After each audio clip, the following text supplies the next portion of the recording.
बच्चों सर्वेभ्यो नमः, सभी को नमस्ते। आइए आज के वीडियो में हम सम्मिलित करते हैं षष्ठः पाठः प्राणेभ्योऽपि प्रियः सुहृत्, प्राणों से भी प्रिय मित्र। इसका ये शीर्षक है बच्चों। तो इसमें आप जानते हैं, सुने होंगे, चाणक्य एक कूटनीतिज्ञ थे। नंद राजा के दरबार में उनका अपमान हुआ था। वहाँ उन्होंने चोटी, अपनी शिखा चोटी को खोल के ये प्रतिज्ञा की थी कि मैं तुम्हारे पूरे वंश का नाश करूँगा। और ये पाठ उसी से संबंध रखता हुआ है। और उन्होंने अपनी प्रतिज्ञा को पूरी की और कैसे नंद वंश का नाश करके आगे जो वो उसके एक अमात्य मंत्री होता है उसे पकड़ने के लिए एक व्यापारी को बुलाते हैं। तो ये उस कहानी को ये बताता है कि एक मित्र अपने प्राणों को न्यौछावर करके भी अपने मित्र की रक्षा करता है। तो हम पाठ में विस्तृत पढ़ेंगे। तो आइए चलते हैं पाठ के अर्थ की ओर।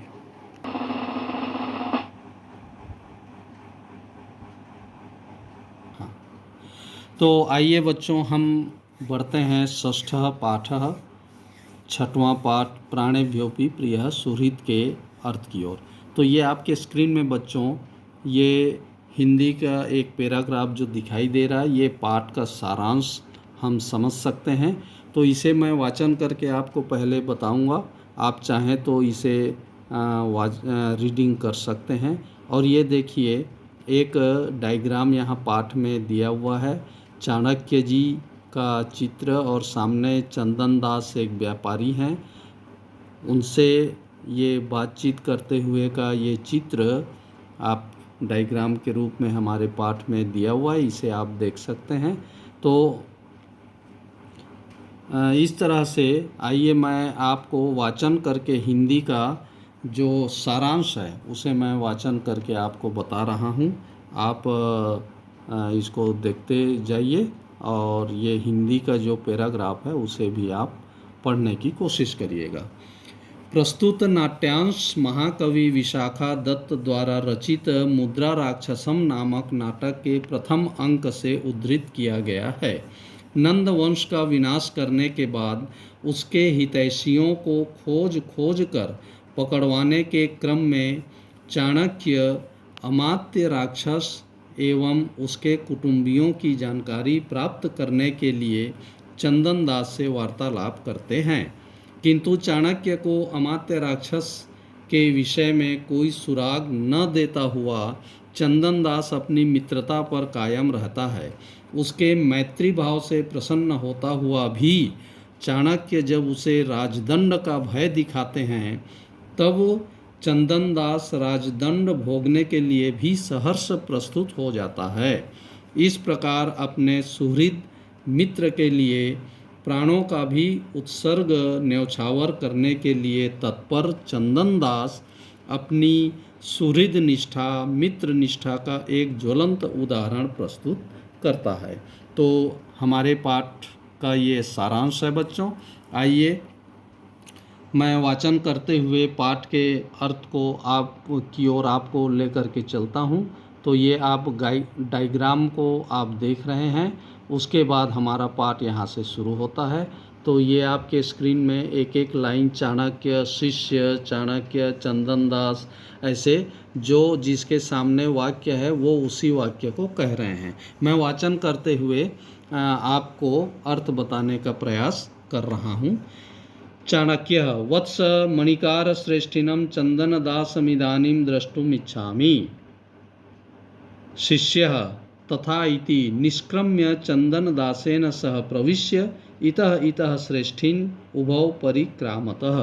शिष्यः उपसृत्य उपाध्याय अयं श्रेष्ठी चंदनदासः। चंदनदासः जयतु आर्यः। चाणक्यः श्रेष्ठीन् स्वागतं ते अपि प्रचीयन्ते संव्यवहाराणां वृद्धिलाभाः।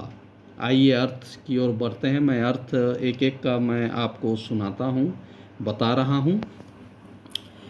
चाणक्य पुत्र मणि के व्यापारी चंदन दास को मैं देखना चाहता हूँ। शिष्य वैसा ठीक है, निकलकर चंदन दास के साथ प्रवेश करके इधर इधर सेठ व्यापारी और शिष्य दोनों घूमते हैं।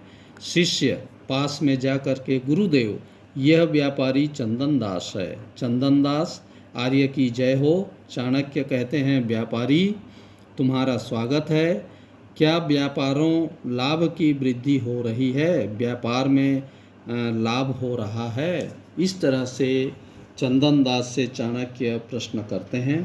तो आइए अगला जो चंदन दास आत्मगतम आपके स्क्रीन में दिखाई दे रहा है। चंदन दास आत्मगतम अति आदरः शंकनीयः प्रकाशम अथ किम आर्यस्य प्रसादेन अखंडिता में वाणिज्या। चाणक्यः भो श्रेष्ठीन् प्रीताभ्यः प्रकृतिभ्यः प्रति प्रियमिच्छन्ति राजानः। चन्दनदासः आज्ञापयतु आर्यः किं कियच्च अस्मज्जनादिश्यते इति। चाणक्यः भो श्रेष्ठीन् चंद्रगुप्त राज्यमिदं न नंदराज्यं नंदस्यैव अर्थसंबंधः प्रीतिमुत्पादयति।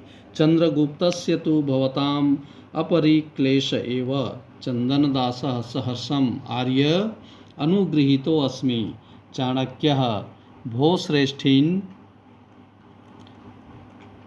श्रेष्ठीन् स चापरिक्लेशः कथम आविर्भवति इति ननु भवता प्रष्टव्या स्मः।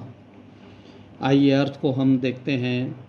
चंदन दास मन ही मन विचार कर रहे हैं। अति अधिक आदर शंका करने योग्य होता है।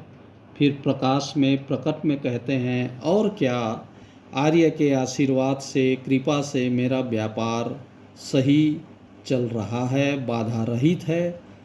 चाणक्य कहते हैं, अरे व्यापारी, प्रसन्न जनों के प्रति स्वभाव से राजा लोग उपकार के बदले किया गया उपकार भी इच्छा करते हैं।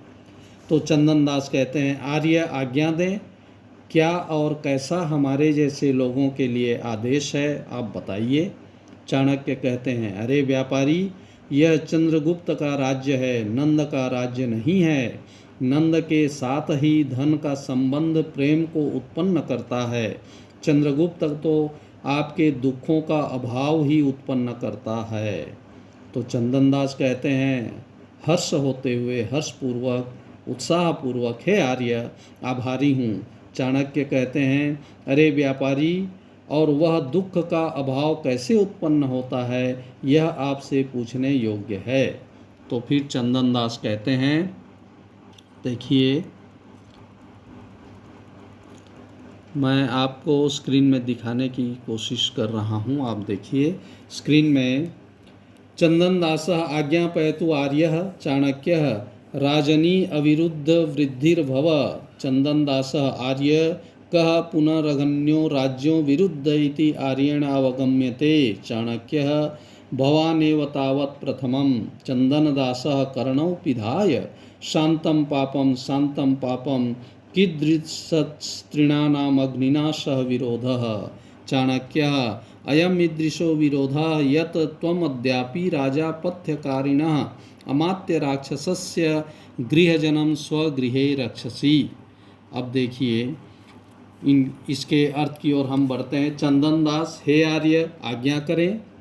चाणक्य कहते हैं, राजा के प्रति विरोधहीन रहित स्वभाव वाले हो जाओ, राजा का विरोध ना करो। चंदन दास कहते हैं, आर्य कौन निकृष्ट राजा के विरुद्ध है, यह आर्य से जानना चाहता हूँ। चाणक्य, आप ही सबसे पहले हैं। चंदन दास कानों को अपने बंद करके, अरे पाप शांत हो, पाप शांत हो।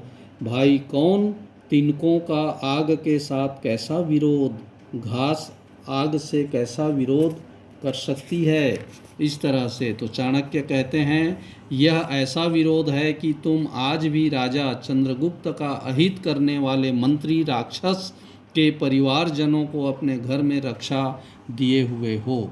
तो इस तरह से बच्चों, आज हम इतने ही पैराग्राफ को इस वीडियो में हम सम्मिलित कर रहे हैं।